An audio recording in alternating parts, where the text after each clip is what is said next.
j'ai envie de te parler d'irritabilité. Hmm. En fait, ce que j'ai envie de faire dans cette vidéo-ci, c'est de faire un lien entre l'irritabilité, le cycle féminin, et puis la ménopause. Donc, je m'appelle Caroline, je suis de Yoga Ta Vie, professeure de yoga, professeure de méditation et également accompagnante mieux-être pour les femmes. Je travaille en santé globale, en fait. Alors, c'est quoi le lien qu'on peut faire entre irritabilité, cycle et ménopause? Premièrement, super important pour moi, la bienveillance est dans mon approche. Donc, juste de te rappeler que l'irritabilité comme émotion, qui vient peut-être dans la famille de la colère, c'est normal. C'est normal de ressentir cette émotion-là. Je te dis ça parce que des fois, les femmes, c'est moins bien vu, tout ce qui est dans les rayons de la colère. Donc, juste te rappeler que c'est normal. Te rappeler aussi que les émotions, que ce soit l'irritabilité ou d'autres émotions, c'est là pour nous aider à mieux nous comprendre, à mieux comprendre nos besoins aussi, parce que l'émotion va venir se traduire par un besoin qui n'est pas répondu. Ceci étant dit, quel lien est-ce que je vais faire avec le cycle et avec la ménopause? Par rapport au cycle, en fait, j'ai surtout envie, bon, je prends quelques instants là, dans cette capsule-ci, surtout envie de te parler de la 4e semaine de ton cycle, la période prémenstruelle, la semaine avant tes règles, parce que peut-être, en tout cas si tu es comme moi, c'est dans la période où est-ce qu'il y a peut-être un peu plus d'irritabilité. Ça se peut qu'il y en ait le reste du temps dans ton cycle, mais peut-être qu'il y a comme un plus, là, un plus dans cette semaine-là.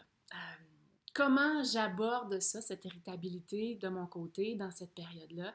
C'est que j'ai appris au fil du temps, parce que je ne voyais pas ça les choses comme ça avant. Avant, je n'étais pas nécessairement heureuse d'arriver face à cette irritabilité-là, mais comment je vois ça maintenant, c'est que l'irritabilité venant traduire un besoin qui n'est pas répondu, ça m'aide tout particulièrement dans cette semaine-là à comprendre qu'est-ce qui ne va pas dans ma vie.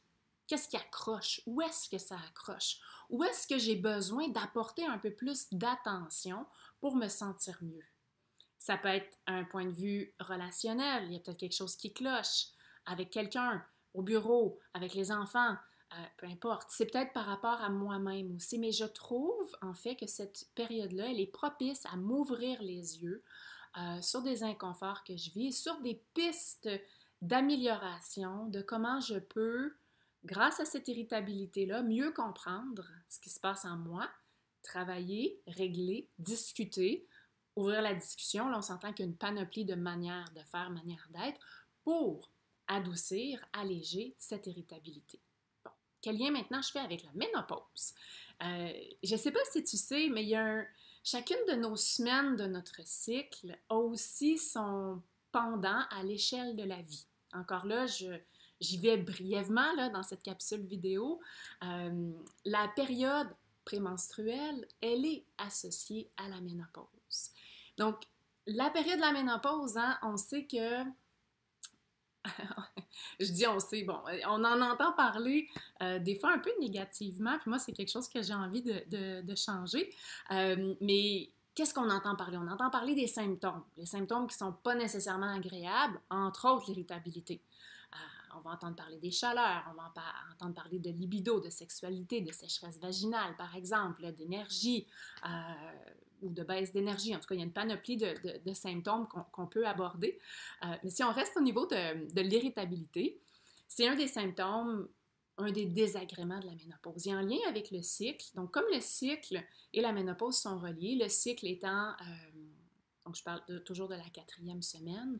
La période de la ménopause est aussi une occasion de se questionner, de questionner cette irritabilité-là. Où j'en suis rendue dans ma vie? Est-ce que les choix que je fais sont à l'image de qui je suis? Est-ce qu'il y a des choses que je suis prête à changer? Est-ce que j'ai mis, pendant toutes ces années, plein de choses en dessous du tapis? Puis ça ressortait un peu peut-être dans mon cycle, avant mes règles, puis là, ça ressort big time pendant la période de la ménopause. Donc, pour moi, l'irritabilité, autant au niveau du cycle qu'au niveau de la ménopause, c'est une belle opportunité de se questionner et de s'ouvrir à des nouvelles possibilités, des nouvelles manières de faire qui répondent davantage à qui je suis. Voilà, c'est ce que j'avais envie de te partager aujourd'hui, c'est bref. Je voulais aussi te dire que J'ai un webinaire qui s'en vient bientôt sur le sujet de la ménopause et j'ai un atelier mieux-être à la ménopause aussi. Bon, le webinaire se fait en ligne. L'atelier, lui, est au monastère des Augustines. Donc, je vais te mettre dans la description de cette vidéo-là les liens. Si jamais tu avais envie de pousser un petit peu ta réflexion plus loin par rapport à la ménopause, discuter ménopause et voir comment tu peux vivre ta ménopause, même si c'est peut-être pas tout de suite pour toi, même si tu es à la fin trentaine ou dans la quarantaine, comment tu peux vivre ta ménopause avec plus de douceur, de manière plus positive et transformatrice aussi.